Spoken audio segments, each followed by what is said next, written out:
abagutabaza ntibagira umunsi baza ngo bakubure, abagushaka ntibagera igihe ngo basange washaje cyangwa utagishoboye cyangwa utakiriho, uri uwo kwizerwa. Ingoma yawe ihoraho ibihe byose, kandi waratubwiye gura inyuma y'ijambo ryawe ngo kugira ngo urisohoze, ngo ndetse nk'uko imvura igwa igatusa ubutaka hanyuma bukameza imyaka, ngo niko ijambo ryawe rimera, urarituma rigakora icyo waritumye gukora. Mwami turagushaka nge n'ubwoko bwawe, ntago tumenyera ibyawe, bitubera bishya umunsi ku wundi. Turakwinginze ngo ngere utuganirize Mwami, ntutuganirize gusa, unadukoreho, ukore kuri buri gace kagize ubuzima bwacu, ukore ku myuka yacu ihembukire muri wowe, ukore ku bugingo bwacu bugubwe neza, ukore ku mibiri yacu, iyi mibiri tukugendanamo dutuye hano ku isi, iyi mibiri turwamo n'umwuka wawe, iyi mibiri tugendana mu kazi, iyi mibiri tubana nayo mu muryango, iyi mibiri Mwami tukuvugiriramo tukakugaragarizamo, reka nayo ntuyisige, ukore kuri buri kintu cyose kiwuriho, maze kugira ngo byose biheshe izina ryawe icyubahiro. Reka igiti cyose kitatewe nawe cyaba mu muntu wacu kirandurwe kubw'imbaraga zawe. Waravuze ngo ubwami bwawe si amagambo n'imbaraga. Reka Mwami tuganira ijambo, imbaraga zawe zikore ku mibiri yacu, zikore ku mitima yacu, zikore ku bugingo bwacu, zigira ibyacu zibyutsa byari byaribagiranye. Imbaraga zawe Mwami zidukoreho, duhindukire imbere yawe, dukorweho nawe, kandi duhagurutsemo ishyaka ryinshi kugira ngo tugukorere muri iki gihe cya nyuma. Imihamagaro yasinzire muri twebwe ikanguke yongere ikore. Ubwoba bw'ibihe bwatubujije kwakira amasezerano, bwatubujije kuba wari watugeneye kubaho, bwimurwe no kwizera kudukura mu ijambo ryawe, maze dukorane nawe iby'ubutwari. Buri muntu wese uri hano mufitanye ibanga n'uw'umwihariko ku maso yawe, ntabwo yaje nko guherekeza abandi. Buri muntu wese uri hano n'uw'agaciro mu maso yawe, uramuzi, umwitayeho, umufiteho imigambi. Reka umare ikintu cyose cyatuma adahagarara uko wamwifuzaga, ataba uwo wari waramugeneye kuba we muri uyu mwaka. Reka ukimare mu buzima bwe, ukimarishijemo imbaraga zawe n'ijambo ryawe. Urakoze Data, wime kandi utegeke andi majwi yose acecekera imbere yawe. Iyo hari imbaraga zitatura kuri umwami, izo zose zibura ubushobozi, izo zose zamburwa imbaraga. Ndagushimira ko hari, ndagushimira ko turi bugirwe neza muri wowe.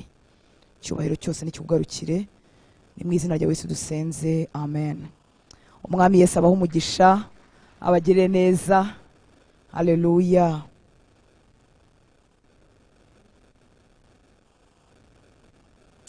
Reka twongere Imana amashyi ku bwa worship team, mubatera inkunga. Amen. Kandi niba nawe uzi kuramya Imana ukabona bikunze, ni karibu muzafatanye muri uwo murimo. Reka tuganire ku ijambo ry'Imana. Turasoma mu gitabo cy'ibyakozwe n'intumwa igice cya 9 umurongo wa mbere tugeze ku murongo wa 9. Ibyakozwe n'intumwa igice cya 9 umurongo wa mbere kugeza ku wa 9. Murabizi ko abarinzi ku nkike kandi dusoma Bibiliya. Haleluya. Kandi ntiwayisoma utayifite. Mu rugo basiza ugira n'igitabo iyo muri telefone yo kwifashisha bya rimwe na rimwe. Sibyo nshuti z'Imana. Haleluya. Reka dusome kuva ku murongo wa mbere. Haravuga ngo ariko Sawuli akomeza gukangisha. Ibyakozwe n'intumwa 9 kuva ku murongo wa mbere tugeze ku 9. Ariko Sawuli akomeza gukangisha abigishwa b'umwami ko bicwa. Akomeza kugira gute kubakangisha. Ajya ku mutambyi mukuru amusaba inzandiko zo guha abamasinagogi Damasko, kugira ngo nabona abantu b'inzira ya Yesu, abagabo cyangwa abagore, ababohe abajyana i Yerusalemu. Akigenda yenda gusohora i Damasko, umucyo uramutungura uvuye mu ijuru uramugota. Nukuvuga ngo Sawuli afite ibikangisho byinshi, agiye kugirira nabi abavuga izina rya Yesu, abagore cyangwa n'abagabo. Afite inzandiko zimushyigikira, afite uburenganzira yahawe n'abakuru b'Abayuda. ari muri urwo rugendo agana i Damasiko, atungurwa n'ikintu atari yateganyije, ngo umucyo uvuye mu ijuru uramutungura kandi uramugota. Hanyuma bimubayeho gutyo, ku murongo wa 4 ngo agwa hasi, yumva ijwi rimubaza riti, Sawuli, Sawuli, undenganiriza iki? Aramubaza, turinde mwami? Nawe ati, ndi Yesu uwo urenganya. Ariko haguruka ujye mu mudugudu, uzabwirwa ibyo ukwiriye gukora. Abagabo bajyanye nawe bahagarara badakoma, kuko bumvise iryo jwi batagize umuntu babona. Sawuli arabyuka, arambuye amaso ntiyagira icyo areba. Baramurandata bamujyana i Damasiko, amarayo 3 atareba, atarya kandi atanywa. Amen, haleluya. Ijambo tuganiraho cyangwa amagambo tuganiraho nuko kwibutsa ko ibyo mwa Satani guteza ubwoba burya ari ibikangisho. Haleluya, ni ibikangisho. Turaganira tuvuga ngo ni ibikangisho. Yesu ashimwe. Dufite Imana ifite imbaraga ziri hejuru y'ibyo bikangisho, ibyo ari byo byose n'izina ryaba bifite. Amen.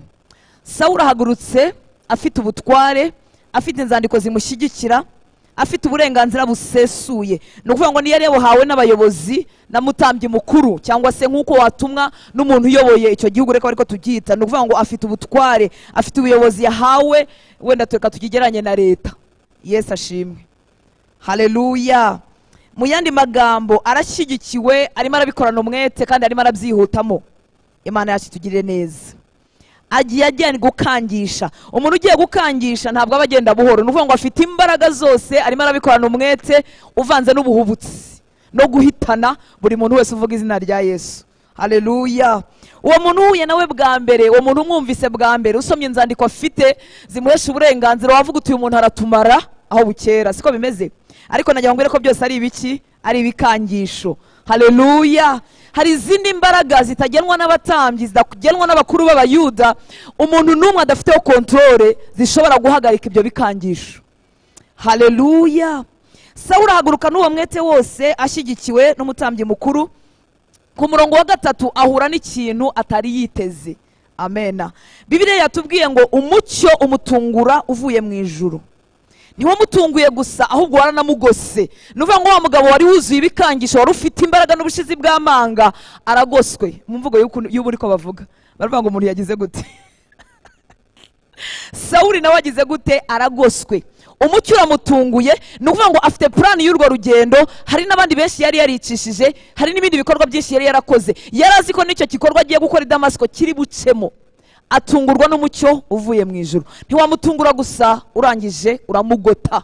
Haleluya. Nagira ngo ko bya bikangisho byose Satani agukangisha burya ni ibikangisho. Hari izindi mbaraga zishobora kubiburizamo. Icyama abana b'Imana bakamenya ko ari imbaraga ziruta imbaraga za Satani, ziruta ibikangisho ibyo ari byo byose umwana Satani yakubwira. Haleluya. Umucyo uramutungura, urangije uramugota. Amen. Uwumvaga akomeye agwa hasi, niko Bibiliya yatubwiye. Haleluya. Ku murongo wa 4 umucyo umaze kumumurikira, umaze kumugota, za mbaraga zose zimushiramo, agwa hasi. Haleluya. Imana yahindura ubusi ibikangisho byose bikajya hasi. Abafite ubuhamya ibyo bagiye babona ku Mana, hari ibintu byari bikanuye amaso, bishinyitse, bihagaze, ubona bitazigera bikuva imbere, ariko igitondo kimwe bigwa hasi. Haleluya. Ese ubuhamya niba ubufite, amashimwe ni muyafite, turayafite. Ibikangisho Imana igibiburizamo. Haleluya. Igikangisho kiguhagaze imbere uyu munsi nikiguhangayika umutima ngo kikwibagize imbaraga z'Imana mugendana nayo. Amen. Uwari ukomeye ku murongo wa 4 agwa hasi, yumva ijwi rimubaza riti, Sawuli, Sawuli, undenganiriza iki? Uyu mwami arakomeye ku buryo ashobora kuvugisha n'abatamukorera. Oh haleluya. Turimo turasenga ngo Imana ituvugishe, twiyumvira ijwi ry'Imana, ariko Imana irahambaye ku buryo ishobora kuvugisha n'abatayikoreraga. Sawuli yumva umuntu umuhamagara mu izina, arambwira ati, Sawuli, Sawuli, undenganyiriza iki? Amen. Haleluya. Ni wumva igisubizo cya Sawuli, urahita wumva ko amashagaga n'ubutware n'ubushizi bw'amanga Sawuli yari afite bwashiriye aho ngaho. Ahita amubwira ngo urinde mwami. Ese Sawuli yabwiwe n'iki ko umuntu barimo bavugana ari umwami? Haleluya. Hari imbaraga ziruta ibikangisho. Izo mbaraga zigendana n'abizera. Twizeye Imana ishobora byose, twizeye Imana y'imbaraga. Haleluya. Ntukabyibagirwe n'umunsi wa rimwe. Amen. Sawuli ahita avuga ngo urinde mwami. Mu yandi magambo, guca bugufi abyunjura mu mutima we, Sawuli ahinduka undi muntu. Haleluya. Aramubwira ati ndi Yesu wo urenganya. Gahunda zose Sawuli yari afite, ibikangisho byose yarazanye bihita bihindurwa mu mwanya mutoya. Yesu ahita amubwira ngo byuka, umurongo wa 6, ugende mu mujyi cyangwa ugende mu murwa, uzabwirwa ibyo uzakora. Ni ukuvuga ngo yari afite plan na gahunda y'ubu buzima. Niyo mpamvu abavandimwe bacu, bene wacu batarakizwa, dukwiriye kubasengera bagakizwa. Iyo umuntu adafite Imana, yagira amahirwe akagira ibintu, harahagera akavuga ngo Imana ni iki? Turihagije, dufite ubwenge, turakora bigakunda. Uyu mugabo nawe yarakoraga bigakunda, yarahagurutse mu mbaraga nyinshi, ariko uwo mwanya gahunda ze zose zirahagaritswe. Umwami w'abami aramubwira ngo uzabwirwa icyo uzakora. Ibyo wavugaga n'ibyo rugambiriye bihagarariye ahangaha. Haleluya. Bya bikangisho bye byose bihinduka ubusa. Abizera b'i Damasiko bakira batyo, ntacyo Satani azagutwara. Haleluya. Niba warize Kristo by'ukuri, mwikomezeho. Amen. Haleluya. Abari muri Kristo icyo baba kigenwa n'ijuru. Haleluya. Icyambu kabimenya. Aramubwira ngo uzabwirwa icyo ukwiriye gukora. Paulo ntabwo yaregeye wenyine, Sawuli yaregeye wenyine, ari kumwe n'abandi bagabo bagendana nawe kugira ngo bikomere bicike. Abantu bagiye kwica, murumva ko bagenda nta bugwa neza bafite, nta duseri, n'abantu bashobora kuba bafite bambaye intwaro, n'abagabo bakenyeye bameze nk'intera hamwe, n'abantu bakanuye amaso. Niko ndimo kubibajina, ntabwo nababonye. Ariko ngo abagabo bari bamuzengurutse bose bari bagiye gukora igikorwa cy'ubugizi bwa nabi. Uretse ko Paulo mama yarazi ko arimo gukorera Imana, yari afite ishyaka ryinshi ry'Imana, atazi ko Yesu ari Masiya. Haleluya. Ngo abagabo bajyanye nawe bahagarara badakoma. Nuvuga ngo imbaraga n'ubushobozi byari bibuzuye bibashiramo ako kanya. Abagabo b'imbaraga bahagarara badakoma. Igikangisha umwanzi Satani yashyize imbere yawe, umwami Imana yacyambura imbaraga mu isegonda. Oh haleluya. Icyamukizera Imana, nturambarare, kwizera kwawe ntugutereke hasi, ibyiringiro ntibigushiremo. Iyi si abantu benshi bayigize nabashizwe mu ibyiringiro, ababifite burya nibo bakeya. Niyo mpamvu ibyiringiro ugomba kubigundira kandi ukaba umuntu ukomeza abandi, kuko umwanzi Satani amaze ibyiringiro mu bantu. Haleluya. Bahagara badakoma kuko bumvise iryo jwi, batazi umuntu, batagize umuntu babona. Haleluya. Wa mugabo wari ufite imbaraga, ku murongo wa 8 ngo baramurandata. Paulo yagendaga ngira ngo yari nko kwishovari cyangwa agenda asiganwa yihuta cyangwa mu magare y'icyo gihe, ariko yari afite ibikoresho. Paulo ntiyari umuswa, yari umuntu wize, yari umuntu ufite ijambo. Niyo mpamvu yari yakoze ubuvugizi, izo nzandiko zituma ajya kubica no kubafata no kubashyira muri gereza bazimuha. Nuvuga ngo yari umugabo w'ijambo, yari umugabo ushyitse. Haleluya. Amaze no gukizwa ntabwo yatinya guhagarara imbere y'abami n'abatware. Muraza kubona izi nkuru zisubirwamo mu byakozwe n'intumwa igice cya 26, arimo yisobanura imbere y'umwami Agripa. Haleluya. Paulo rero yari umugabo ufite ijambo, ibyo yajyagamo yabijyagamo neza, ariko mu kanya gatoya ahinduka umuntu barandata. Twikomeze ku Mana, nibwo tuzakomera by'ukuri. Haleluya. Tube mu migambi yayo, aho twerekeza abariho twerekera, nibwo gukomera kwacu kuzahoraho. Haleluya. Baramurandata, wa mugabo wari ukomeye, arangije ngo amara 3 atareba, atarya, atanywa. Yari jeune force, ntabwo yari amatsengesho yateguye.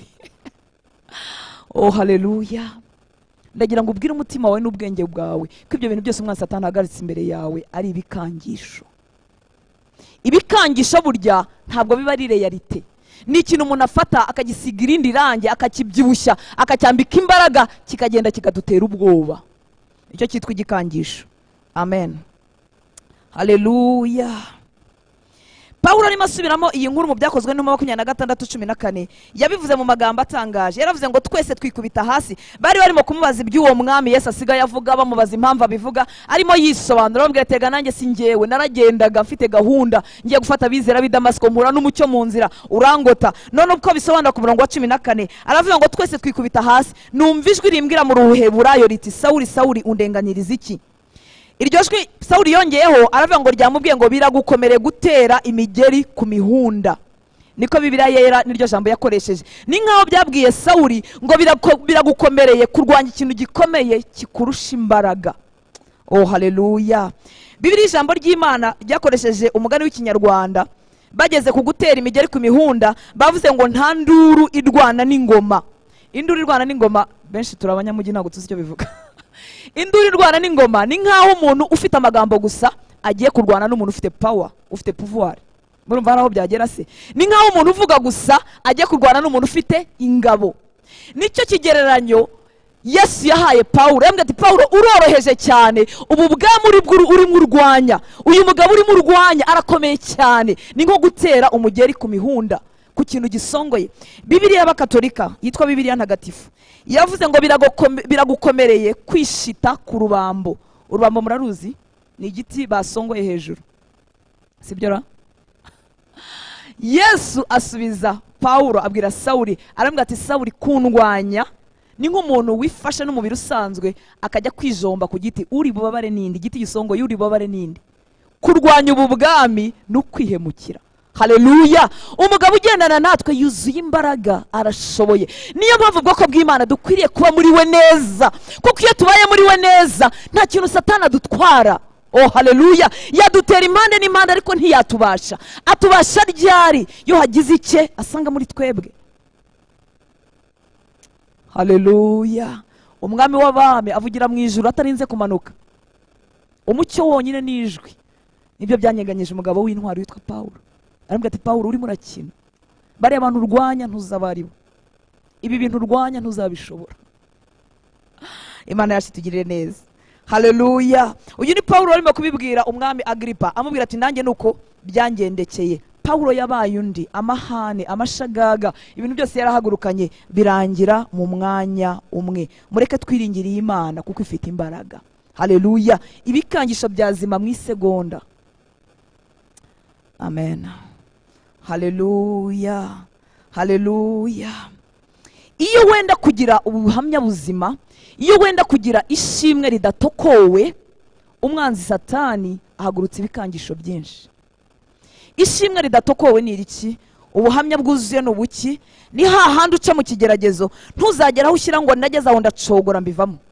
Ishimwe ridatokowe ni hahandi wihanganye kugeza igihe watabawe. Ishimwe ritokowe ni irihe? Ni hahandi wihanganye ukanyuzamo ukaguka bivamo, ukanyuzamo ugaca izindi nzira ukabivamo, ukazongera ukagaruka. Iyo rero umwana w'Imana yenda kugira iryo shimwe ridatokowe, yenda kugira ubuhamya buzima budafite ikizinga, budafite akandi kantu, umwanzi Satani ahaguruka gushyiraho ibikangisho byinshi mu nzira ye kugira ngo yihebe agire ubwoba. Imana yacu dutabare. Haleluya! Mu byakozwe n'intumwa igice cya 3, abigishwa bari bamaze, ntago turasoma ku cyakane, ndimo ndababwira inkuru gusa. Abigishwa ba Yesu bari bamaze gukiza wa muntu umugaye wicaraga ku irembo ry'urusengero ryitwa Ryiza. Hanyuma mu gice cya 4 barabafata. Ku murongo 29 na 31 haravuga ngo kandi none mwami Imana, reka tuzamuke gato duhere ku 17 na 18 haravuga ngo ariko kugira ngo bitarushaho kwamamara mu bantu. Nukuvuga ngo abatambyi bakuru, abayobozi b'isengero bamaze kumviza inkuru ko umuntu wamugaye yakize yabaye muzima, baravuga ati ibi bintu ntituri bubivemo. Aba bantu baramamara na Yesu bavuga ararushaho kwamamara. Haleluya! Barahaguruka bapanga ibikangisho. Ku murongo wa 17 ngo ariko kugira ngo bitarushaho kwamamara mu bantu tubakangishe batongera kugira umuntu wese babwira muri iryo zina. Iryo zina rirya Satani rikamubuza amahoro. Haleluya! Yifuza kuzimya ishimwe ryawe kugira ngo udakomeza kuvuga muri iryo zina. Twirebye neza twese abana b'Imana. Haleluya! Iyo hari ikintu runaka cyiza wari utegereje ku Mana, ntikibera igihe, ntikibe mu gihe ugitegereje cyangwa se ukakibura, uragenda niba wahamyaga Kristo ugatangira kugabanya. Kavuga uti se ndababwira iki nanjye ko ntaratabarwa. Tugatangira kugenda tunyonyomba, dusa nk'abafite ubwoba. Uvuga uti se ndabakomeresha iki nanjye ko ntakomeye.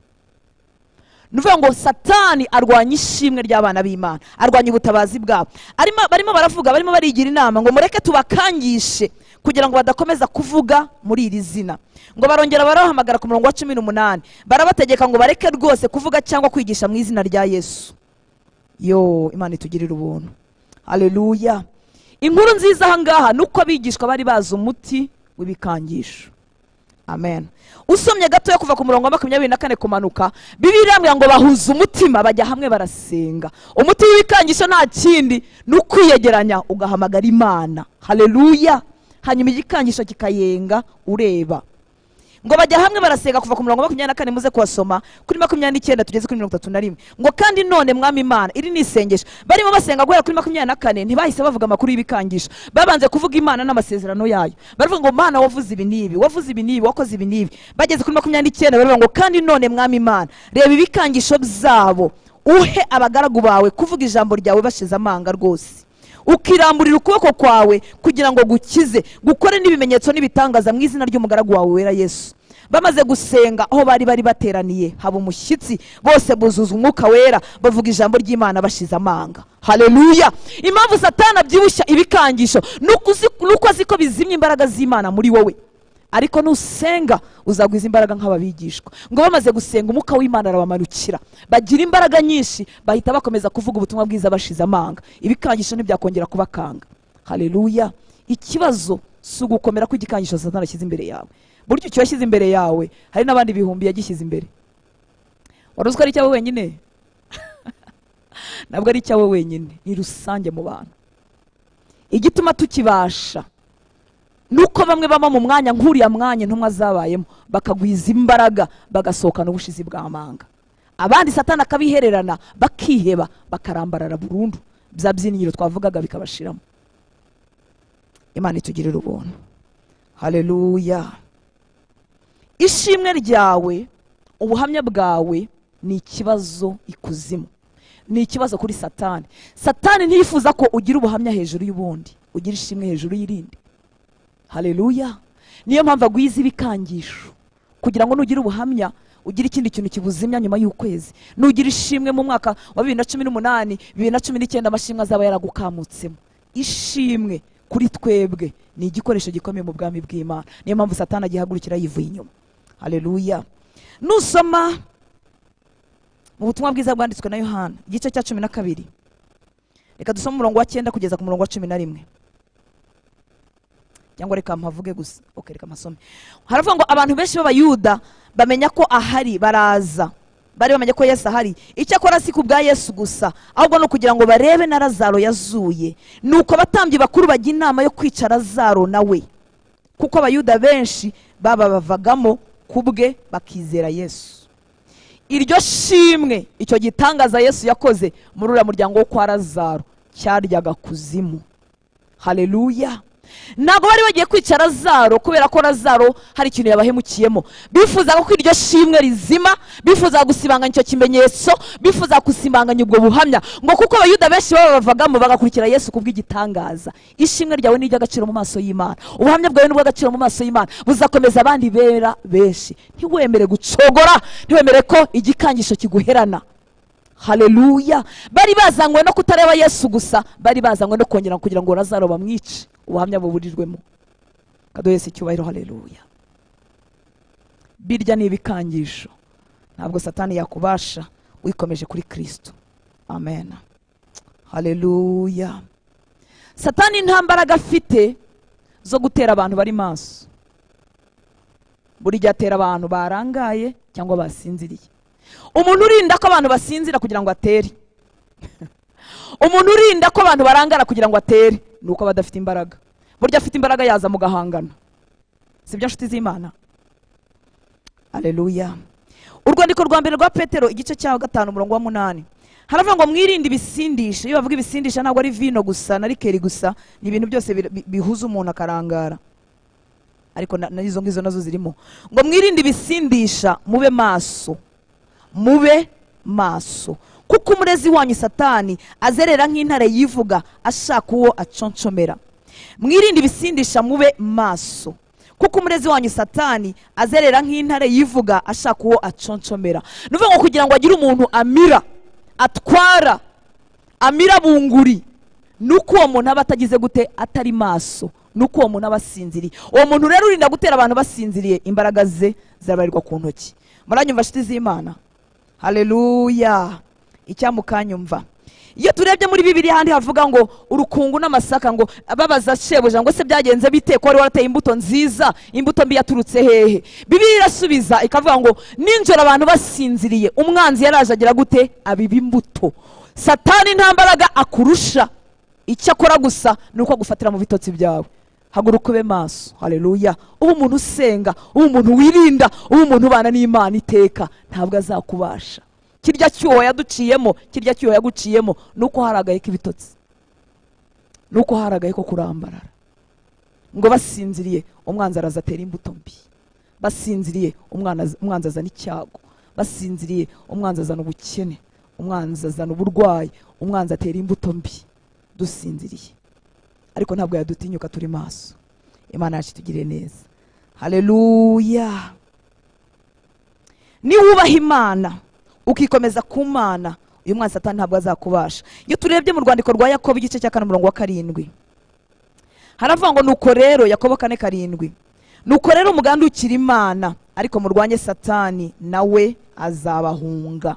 Nuko mugandukira Imana ariko murwanye Satani nawe azabahunga. Satani ahunga abande?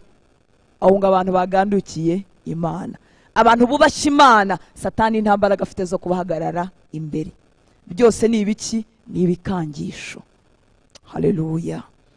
Reka duhese icyubahiro uturinda. Amen.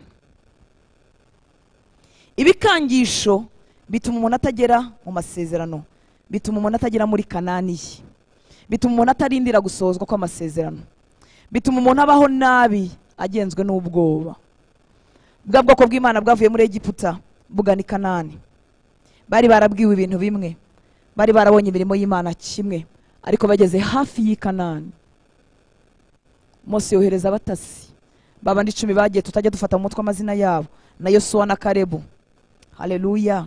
Bagiye bose basanga ibintu bisa, basanga amoko arimo abagabo barebare bibihangange, basanga umujyi ugoswe n'ingike z'amabuye kandi zikomeye cyane, basanga na za mbuto nziza bari bagiye kureba byose birahari. Ariko ibikangisho bituma abantu bamwe bagwa mu butayu. Haleluya. Bari bafite amasezerano y'Imana. Imana yarabwiye ngo Kanani muzagerayo, Imana yarababwiye ngo tuzabatuzayo. Yesu ashimwe cyane. Bahagurutse muri Egiputa bafite aho berekeranije n'Imana, kuko Imana igiye yaguhaga agakiza itifuza ko bigarukira aho ngaho. Haleluya. Imbuto y'agakiza yabibwe mu buzima bwawe ntabwo yari yo kugarukira bugufi. Amen. Iza ari yo kuguhesha ijuru ryonyine, urya munsi ukizwa utaraniyanduza, agakiza kawe kataranakonja, warapfuye kajya mu ijuru. Ariko hari urugendo, hari ibihamya, hari amashimwe, hari ibyagukomeje bigomba gukomeza abandi, byatumye Imana ikurindira izindi myaka kugira ngo ugire abandi bantu ukomeza. Haleluya. Ariko ibikangisho bituma abana b'Imana batagera muri Kanani. Aba bagabo 10 Satani abatera ubwoba, abagabo batera ubwoba, bahita bafata bishyiraho statement, baravuga ngo bari abantu baturebaga tumeze nk'inzige. Abantu ntibaganiriye, abantu ntibavuganye, ariko barabyibwira kubera ibikangisho by'umwanzi. Barebye uburebure bw'abo bantu bagiye kurwana nabo, Satani abuzuzamwo ubwoba. Abana b'Imana benshi ubushizi bw'amanga bwabashizemo, bibagiwe Imana y'imbaraga, bagendana nabo. Haleluya. Tugendana n'Imana ishobora byose, ifite imbaraga zo guhindura igikangisho ubusa. Igikomeye ku bantu cyoroheye Imana. Twagize amahirwe, iyo Mana iba mu ruhande rwacu. Haleluya.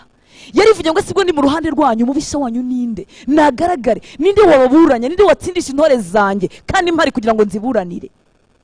Ni iki kiguteye ubwoba? Ni iki gituma urugendo rwawe rw'agakiza rukonje? Ni iki gituma udafite utari proud, udafite fierite y'Imana ugendana nayo? Imana itugirira ubuntu. Haleluya. Ibikangisho bituma ubu bwoko butagera muri Kanani. Bose abenshi bashirira mu butayu. Imana yacu dutabare. Haleluya. Ibibazo byari bihagaze imbere, ibyo bari basanze i Kanani byari bimeze kimwe, ariko Kalebu na Yosuwa icyo bamenye ko nubwo bari abagabo bateye ubwoba, byose ari ibikangisho. Bamenye ko nubwo uriya mudugudu ukinzwe cyane mu mbaraga zabo batabishobora, bamenye ko byose ari ibikangisho. Bamenye ko Imana igendana nabo, niba bishimira, niba igumye mu ruhande rwabo, ari nta kabuza bazagerayo. Haleluya. Icyo ukwiriye kurwana nacyo muri uru rugendo rw'ibibazo n'imiyaga n'ingorane duhura nabyo, icyo ukwiriye kurwana nacyo ni ukureba ko Imana igumye mu ruhande rwawe, nukureba ko Imana itahimutse, kandi ikiyihimura turakizi. Haleluya. Niyo mpamvu Kalebu bavuze ngo niba Imana itwishimira, rwana nuko Imana ikomeza kukwishimira igitondo n'umugoroba, mu kibazo no mu ngorane, aho kurara nkora karikireza uko nzakivamo, kandi n'ubundi naramaze imyaka nzikora ntizihure, nindare ntekereza uko ubuzima bwanjye bwakomeza kwishimirwa n'Imana. Haleluya. Nindare nikuraho ikintu cyose cyantandukanya n'undwanirira, kuko undwanya we arahari, ariko nitandukanya n'undwanirira nzatsindwa rwose nta kabuza. Imana yacu dutabare. Haleluya. Kugenda ugwiza kumenya Imana bigukiza ibikangisho. Amen. Yesu yaravuze mu butumwa bwiza bwanditswe na Luka 12 kane kugeza kuri 5, arababwira ngo kandi ndababwira mwebwe inshuti zanjye ntimugatinye abica umubiri hanyuma ntibagire ikindi babatwara. Ntimugatinye abica umubiri hanyuma ntibagire ikindi babatwara, ahubwo ndabereka uwo mukwiriye gutinya. Mutinye umara kwica umuntu agashobora kumujugunya no muri Gehinomu. Ni koko ndababwira aba ari we mutinya. Uko tugenda tugwiza kumenya Imana niko ibikangisho byamburwa imbaraga imbere yacu. Haleluya. Iri jambo rivuze ngo ntitugatinye abica umubiri ntibagire ikindi babatwara. Abica umubiri harimo abantu bashobora kukwimisha umugisha runaka, bashobora kuguhemukira mu buryo runaka, ariko abica umubiri harimo n'indwara zikomeye, harimo n'ibindi bibazo bikomeye bishobora gukora kuri uyu mubiri bikakubuza amahoro n'amahwemo. Yesu yaratubwiye ngo ibyo ngibyo ntimubitinye. Haleluya. Kuko yarizeye neza ko muri we harimo imbaraga zo kubitsinda. Ni ikihe gikangisho umwanzi Satani yashyize imbere yawe cyakubuje kuryoherwa n'urugendo rwa Gikristo, cyatumye ushidikanya imbaraga z'Imana? Uwiteka ari mu ruhande rwacu. Haleluya. Rwana kuri icyo ngicyo. Amen. Yohana umubatiza mu gice cya 3 mu butumwa bwiza bwanditswe na Yohana yavuzemo amagambo mu gice cya 3:27 ngo Yohana arabasubiza ati ntacyo umuntu yashobora kwiha ubwe keretse yagihawe kivuye mu ijuru. Yohana umubatiza bamuzaniye amakuru, baramubwira ngo wa wundi wari uri kumwe nawe, wa wundi wabatizaga muri kumwe, wa wundi wahamyaga yagiye hakurya ya Yorodani kandi abantu benshi bamukurikiye. Mu yandi magambo bari bakubwira Yohana bati Yohana we amasigise wayatakaje, dore abantu bakuvuyeho bakurikiye wa mugabo wahamyaga. Basanga Yohana azimana ye. Haleluya. Arabasubiza ngo nta kintu umuntu ashobora kwiha atagihawe n'ijuru. Haleluya. Iri jambo ryiyanditse mu mitima yacu tukarigendana mu bwenge bwacu, nta kintu cyadukanga, nta kintu umuntu ashobora kwiha atagihawe n'ijuru. Haleluya. Ibyiza turimo dushakisha ijuru rirabifite. Ibikangisho byose umuntu yagushyira imbere akavuga ati wowe ndi bukubashe, ushatse wambwira uti nta kintu wabasha ijuru ritabikwemereye. Haleluya. Igihe kimwe Yesu yabisubije abantu, niba yarabisubije Pilato, aramubwira ngo ariko wari uzi ko afite imbaraga zo kugukiza? Aramubwira ati ntabwo bishoboye, ijuru ritakwemereye ntacyo wantwara. Oh haleluya. Reka duhe Yesu icyubahiro.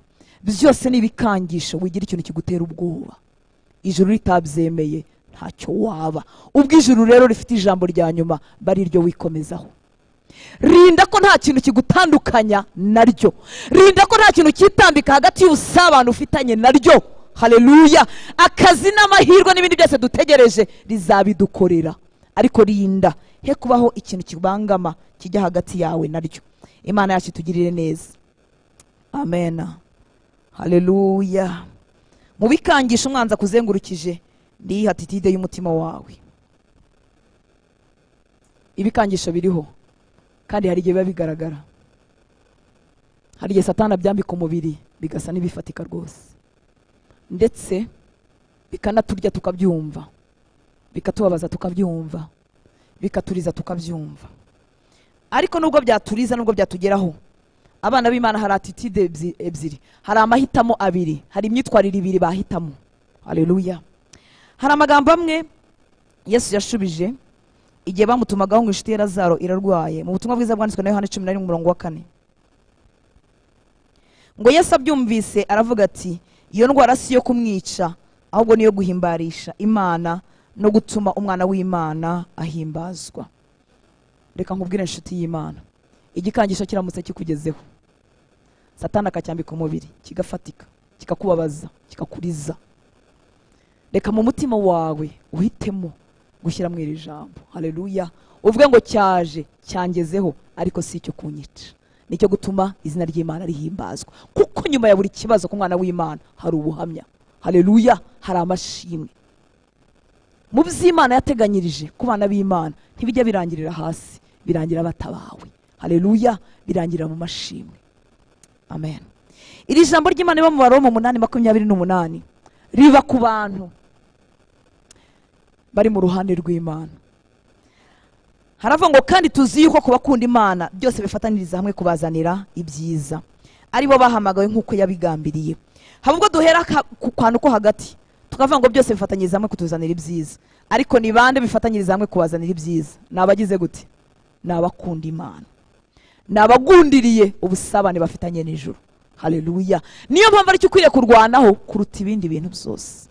Umukiranutsi afite amahirwe, afite umugisha w'igitangaza ku buzima bwe abantu b'igisi badashobora kumuha. Haleluya.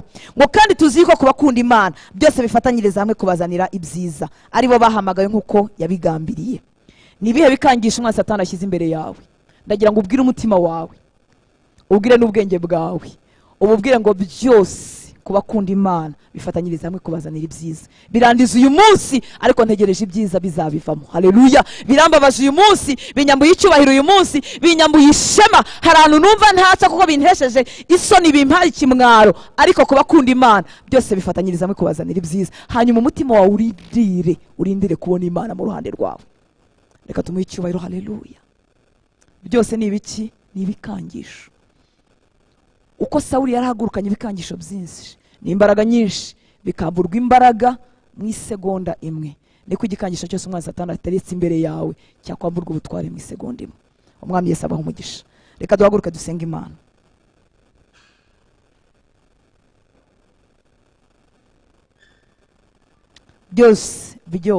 byose bifatanyiriza hamwe kuzanira ibyiza abakunda Imana. Icyo ukwiriye kurwanaho kuruta ibindi ni urukundo ufitanye n'iyi Mana, n'ubusabane bwawe nayo, no kurinda umubano wawe ntutokorwe. Ukubanye n'Imana wikwemera ko hinjiramo agatotsi, kuko ibyago n'amakuba amaherezo yabyo kubakunda Imana ava mu icyubahiro n'amashimwe. Umwanzi Satani ntakwihererane ngo akumaremo ibyiringiro. Ibyo byose ni ibikangisho. Icyo yifuza kuzimya n'ubushizi bw'amanga bwawe, arifuza ko warambika hasi ibyo kwiringira Imana. Arifuza ko wakwibona nk'inzige, ukibona nk'udafite akamaro, ukibona nk'udafite agaciro. Arifuza kukumaramo ibyiringiro byose. Mwibuke ko Bibiliya ivuga ngo utizera ntibishoboka ko yanezeza Imana. Iyo umuntu asenga atizeye Imana aba asenga by'umuhango. Iyo umuntu arimo atabaza Imana ariko abona icyo kibazo kitazashoboka, aba arimo arangiza umuhango. Icyo nicyo Satani yifuza kuzimya mu buzima bwawe. Arifuza kukumaramo ibyiringiro. Ibikangisha arabigwijije, abihaye amazina atandukanye mu buzima bwacu, abihagaritse mu buryo butandukanye, arabikuzengurukije. Arashaka kubaho wenyine utakiringira imbaraga z'Imana. Arashaka ko uhagarara ku maguru yawe gusa, ukareba ibyo ushoboye mu mbaraga zawe, ariko ibikurenze ukabyibagirwa. Nyamara ufite Imana ikomeye, ufite Imana ishobora byose.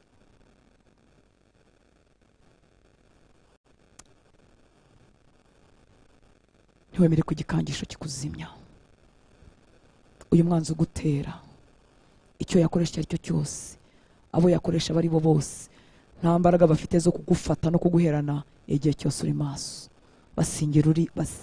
Bahengera usinziriye. Ntiwemere ko ibitotsi by'umwuka bigufata. Ntiwemere kurangara. Reka dusenge bwoko bw'Imana. Ni ikihe gikangisho kiguhagaze imbere? Wongere ukibwire ko Imana yawe ikomeye.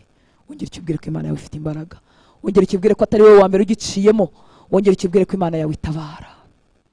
Wongere ukibwire ko hari n'ibindi bikomeye kurenza ibyagutabayemo. Uwiteka Imana ikomeye, Imana ishobora byose, Imana y'imbaraga, Imana iri mu ruhande rw'abayikunda, Imana iri mu ruhande rw'abayishaka. Nongeye kuzana ibikangisho byose umwanya Satani ashyize imbere y'abahungu bawe n'abakobwa bawe, ari abo turi kumwe, ari abadukurikiye n'abazadukurikira hanyuma. Ibikangisho byose umwanya Satani abazengurukije babireba bakabona nta nzira, bakabona ntaho byava, bakabona bitagishobotse, bakabona birabagose, birabazengurutse.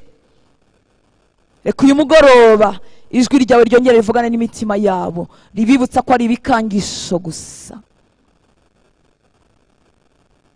Ribibutse ko uyu mwanzi ubatera wamwambuye imbaraga kera. Rimwibutse ko wahawe imfunguzo z'urupfu na kuzimu. Rimwibutse ko uri mu ruhande rwacu. Mwibutse Uwiteka Mana Nyiringabo, mwereka ko ari ibikangisho gusa, ko ntacyo byamutwara. Mwibutse ko uri mu ruhande rwe akomeye cyane kuruta umurwanya. Mwibutse ko uri muri we akomeye cyane kuruta uri mu isi. Mwibutse ko na biriya byoroshye kuko n'ibyatambutse warabimushoboreye. Mwiyereke Uwiteka Mana Nyiringabo, mwiyereke Mwami w'abantu. Reka ibikangisho byose bibura imbaraga imbere ye.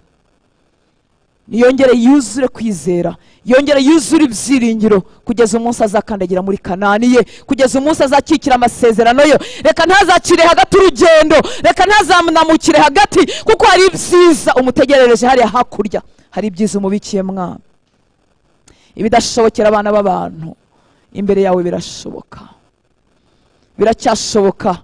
Ko iki ngiki cyasaga nijoro mu buzima bwe cyahinduka igitondo. Biracyashoboka ko ibyasaga n'umwijima umucyo wawe mwinshi wabiviramo. Biracyashoboka ko ibyananiranye byashobokera imbere yawe n'iri joro. Birakoroheye Mwami w'aba, ca inzira aho zitari, nyuranye ibihe ku buzima bwe. Byose n'ibikangisho. Mwibutse ko ari ibikangisho, mwibutse ko bidafite imbaraga, mwibutse ko umurwanirira uri mu ruhande rwe akomeye cyane kuruta ibihanganye nawe. Mwibutse ko amaboko amushyigikiye ariyo menshi kuruta amurwanya. Mwibutse ko hari imbaraga zitagaragara zimeze nk'izahuye na Sawuli mu nzira. Mwibutse ko hari ijwi ryavugira mu ijuru, ibintu byose bigatatana, inzira zikaboneka mu mazi menshi, amazi akaboneka mu butayu. Mwibutse ko hari imbaraga zawe zidakenera amaboko y'abantu, zamuvuganira ibunaka zikamuvuganira kwa kanaka, inzira zikongera zikaboneka. Mwibutse ko wahamagara abari kure kugira ngo umunezero we wuzure. Mwibutse ko agendana n'Imana ikomeye. Urakoze Mwami w'abantu, tuguhaye icyubahiro, turakwizeye. Byiringiro byawe nibyicare mu mitima y'abahungu n'abakobwa, aho byari bishize ibihagaruke. Icyo bari bararambitse ku ruhande bumva udafite imbaraga zo kugikora, bumva hari warakibagiwe cyangwa warakihoreye, bibutse ko ari igihe gusa. Bibutse ko uri ukwizerwa, bibutse ko utajya unanirwa. Urakoze Papa, tuguhaye icyubahiro cyose. Mwami mwiza, tugiye gusura amacumbi yacu, gendana natwe. Inzira zicibwe aho zitari. Amahoro menshi azanwa no kukumenya nataye mu mitima y'abahungu bawe n'abakobwa bawe. Assurance izanwa no kumenya ko dushyigikiwe nawe. Nk'iyari mu mutima wa Kalebu na Yosuwa, nitahe mu mitima y'abahungu bawe n'abakobwa bawe. Ibyo byiringiro bitanyeganyega nibyicare mu mitima yabo. Maze Mwami, cyumweru cyose udushoboze gukora ibyo wishimira, kugira ngo ijuru ritatureka, kugira ngo hatagira agatotsi kaba mu mubano wacu. Twambika imbaraga zo gukora ubushake bwawe mu minsi yose dufite hano ku isi. Nongeye guhesha umugisha abana bawe bateye intambwe bakaza Mwami, kugira ngo tube kuri iki gicaniro cy'abarinzi ku nkiki. Mpesheje umugisha bakoze imirimo yose Mwami, nibahabwe umugisha, nibagirirwe neza. Gendana natwe dusubira mu macumbi yacu, ineza yawe ikomeze komatana natwe. Basanga amahoro mu mago yabo, ugendane nabo icyumweru cyose, bakubona igitondo n'umugoroba. Imyuka yabo ihembukire muri wowe, mbaraga z'amasengesho zibuzure, mbaraga zo gukiranuka zibagote impande zose. Urakoze Papa, turavuze ngo icyubahiro cyose nikikugarukire, ni mu izina rya Yesu dusenze, amen. Umwami Yesu abaho umugisha, abagire neza. Reka turamukanye hanyuma dutahana amahoro ya Kristo. Yesu abaho umugisha nawe kuwa gatatu utaha.